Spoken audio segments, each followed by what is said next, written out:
Hello everyone. So in this video we will learn format specifier.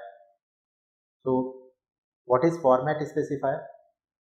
Format specifier का use जो है output या फिर इनपुट में जो है जो भी आप मैसेज या पर्टिकुलर कोई लेट्स से कोई वैल्यू प्रिंट करना चाहते हो तो उस पर्टिकुलर वैल्यू या मैसेज को आप किस फॉर्मेट में रिप्रेजेंट करना चाहते हो इन आउटपुट, उसके लिए हम फॉर्मेट स्पेसिफायर का यूज करते हैं. So Python basically uses C style formatting. तो C लैंग्वेज में जो हम फॉर्मेट स्पेसिफायर के लिए स्टाइल यूज करते हैं वही स्टाइल जो है same as it is Python language भी उस कन्वेंशन को फॉलो करता है. As you already know that कि C जो है लैंग्वेज 1972 में आई थी एंड पाइथन लैंग्वेज जो है वो 1980s में आई थी. तो डेफिनेटली इस पर्टिकुलर जो है स्टाइल को C लैंग्वेज के स्टाइल को जो है इस पर्टिकुलर पाइथन लैंग्वेज में भी जो है इम्प्लीमेंट किया गया था. So it uses C style formatting to create new formatted strings. ठीक है. एंड C में हम कौन से स्टाइल यूज करते हैं? बेसिकली हम परसेंट ऑपरेटर का यूज करते हैं. This percent operator is use to format set of variables enclosed in a tuple. ठीक है. तो जो भी टपल के अंदर वेरिएबल्स होंगे उन वेरिएबल्स को जो है परसेंट ऑपरेटर की हेल्प से जो है हम फॉर्मेट करते हैं. And what are the various available format specifiers. तो यहाँ पे मैंने ऑलरेडी जो different types of format specifier हम यूज करते हैं डिफरेंट डेटा टाइप्स के लिए वो मैंने यहाँ पे राइट किया है. जैसे फॉर एग्जांपल %s, यहाँ पे सारे लेटर्स स्मॉल लेटर्स में. तो %s का मतलब है कि आप किसी पर्टिकुलर मैसेज वेरिएबल्स को जो है स्ट्रिंग फॉर्मेट में जो है प्रिंट करना चाहते हो. तो स्ट्रिंग और any object with a string representation like numbers. अगर आपको नंबर्स को भी स्ट्रिंग में प्रिंट करना है तो आप क्या करोगे? %s फॉर्मेट स्पेसिफायर का यूज करोगे. Understood? Good. Now the second is %d. %d का यूज हम जो है इंटीजर को रिप्रेजेंट करने के लिए करते हैं. Okay. Third one is %f. %f का यूज हम फ्लोटिंग पॉइंट नंबर्स को रिप्रेजेंट करने के लिए करते हैं. Floating point numbers means the numbers which contain decimal part, जैसे 9.76. तो पॉइंट जो है वो फ्लोटिंग पॉइंट को रिप्रेजेंट करता है. एंड फ्लोटिंग पॉइंट में ही अगर आपको डेसिमल पार्ट के बाद नंबर ऑफ डिजिट्स को स्पेसिफाई करना है उसके लिए आप क्या करोगे? %f डॉट ऑपरेटर लगाओगे एंड देन जितने नंबर ऑफ डिजिट्स आपको स्पेसिफाई करने हैं वो डिजिट्स स्पेसिफाई करोगे और उसके बाद फिर f लेटर का यूज करोगे.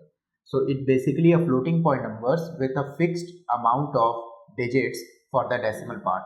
जैसे फॉर एग्जाम्पल अगर मैं इस तरह से लिखूँ %.3f, इसका मतलब ये हुआ कि मैं जो भी फ्लोटिंग पॉइंट नंबर रिप्रेजेंट करना चाहता हूँ उसमें आफ्टर डेसिमल पार्ट सिर्फ 3 डिजिट्स होने चाहिए.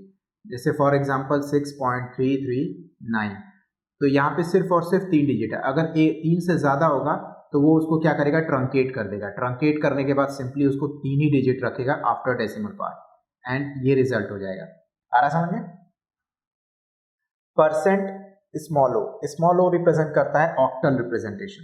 ऑक्टल मीन्स ऐसा नंबर जिसकी बेस जो है वो 8 हो. ठीक, उसे ऑक्टल कहते हैं. %b रिप्रेजेंट करता है बाइनरी रिप्रेजेंटेशन को, ऐसा नंबर जिसकी बेस 2 होनी चाहिए. %x ऑब्लिक %X ये रिप्रेजेंट करते हैं हम हेक्साडेसिमल के लिए. तो ऐसा इंटीजर जिसको आप हेक्साडेसिमल में रिप्रेजेंट करना चाहते हो उसके लिए आप x या फिर X का यूज करोगे. और यहाँ पे ऑब्लिक रिप्रेजेंट कर रहा है, इसमें जो फर्स्ट पार्ट है वो रिप्रेजेंट कर रहा है लोअर केस को. ठीक है. यू ऑलरेडी नो दैट कि इन हेक्साडेसिमल में हम 0 से लेकर 15 तक शो कर सकते हैं. 0 से लेकर 9 तक तो वैलिड होते हैं और 10 से लेकर 15 तक जो होते हैं वो इनवैलिड होते हैं. तो इन इनवैलिड नंबर्स को हम या तो स्मॉल ए या फिर कैपिटल ए का यूज करते हैं. ठीक है. तो अगर आप स्मॉल ए यूज कर रहे हो, स्मॉल बी यूज कर रहे हो तो उस केस में ये लोअर केस हो गए, उसके लिए आप x यूज करोगे. और अगर आप capital A capital B use करोगे तो उस केस में अपर केस हो गए. तो अपर केस में आपको कैपिटल लेटर्स का यूज करना है. ठीक है. बस आपको ये ध्यान रखना है कि x यूज होता है. x आइदर स्मॉल हो सकता है या फिर कैपिटल हो सकता है हेक्साडेसिमल के लिए. ठीक है. तो integers in hexadecimal representation lower case oblique upper case. Okay.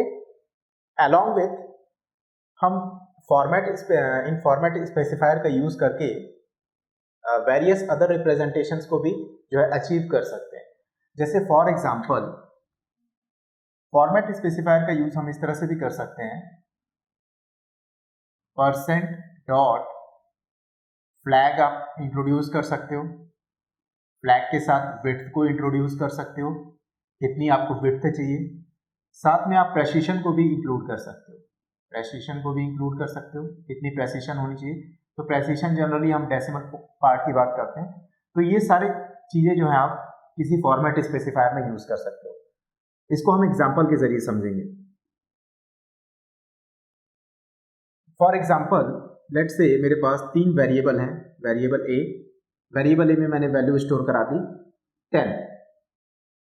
Second variable है मेरे पास बी, इसमें वैल्यू मैंने स्टोर करा दी let's say floating point 20.5। Variable C, इसमें मैंने एक स्ट्रिंग रिप्रेजेंट कर दिया हेलो। ठीक है, अब मुझे आउटपुट स्क्रीन पे अगर इसे प्रिंट करना है यूजिंग फॉर्मेट स्पेसिफायर तो मैं इसको इस तरह से प्रिंट कर सकता हूँ, the value of A equal to, A क्या है, एक इंटीजर नंबर है, इंटीजर नंबर के लिए हमें %d यूज करना है। Then b equal to, b क्या है, एक फ्लोटिंग पॉइंट नंबर है, b के लिए हमें %f यूज करना है। एंड हेलो ये क्या है, एक स्ट्रिंग है, तो स्ट्रिंग के लिए हम क्या यूज करेंगे, %s। ठीक है, देन उसके बाद डबल क्विट्स क्लोज होगा, आइदर आप सिंगल क्विट या डबल क्विट का यूज करोगे। उसके बाद फिर आप कॉमा नहीं यूज करोगे, आप क्या करोगे, एक स्पेस छोड़ के %s यूज करोगे। ठीक है, %s नहीं, आप एक स्पेस छोड़ के % और ब्रैकेट में जो भी वैल्यू को आपने फॉर्मेट रिप्रेजेंट किया है जिन भी वेरिएबल्स का, उन वेरिएबल्स का नाम होगा, तो a b c in variables का नाम। ठीक है, और उसके बाद फिर क्या करोगे, आप ब्रैकेट को क्लोज कर दोगे। ठीक है, तो what will be the output, output आएगा the value of a is equal to %d, %d represent कर रहा है यहाँ पे इसको। जनरली हम सी में क्या करते थे, सिंपली ए बी सी लिखते थे, % नहीं यूज करते थे, बट यहाँ पे आपको % का यूज करना है वेरिएबल्स के साथ में। तो ए जो है वो %d पे रिप्रेजेंट कर रहा है, मीन्स यहाँ वैल्यू 10 आ जाएगी। बी फ्लोट को रिप्रेजेंट कर रहा है तो यहाँ वैल्यू 20.5 आ जाएगी। एंड सी एक स्ट्रिंग को रिप्रेजेंट कर रहा है तो सी के लिए क्या आ जाएगा, and C is equal to hello. आ रहा है समझ में? Okay, now one other type representation is also used, जिसमें हम किसी भी फॉर्मेट में को एज अ स्ट्रिंग रिप्रेजेंट कर सकते हैं। तो str.format मेथड भी यूज किया जाता है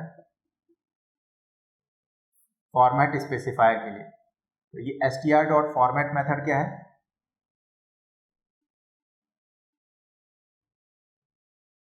str.format, इसको हम एग्जांपल से समझेंगे। लेट्स से अगेन एक 3 वेरिएबल्स हैं, a 10 b 20.5 and let's say str represent कर रहा है स्ट्रिंग को हेलो।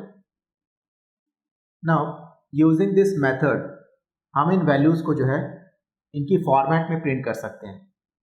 जैसे कि अगर मैं प्रिंट मेथड का यूज करूं तो प्रिंट मेथड में मैं ऐसे लिख सकता हूं इसको, द वैल्यू ऑफ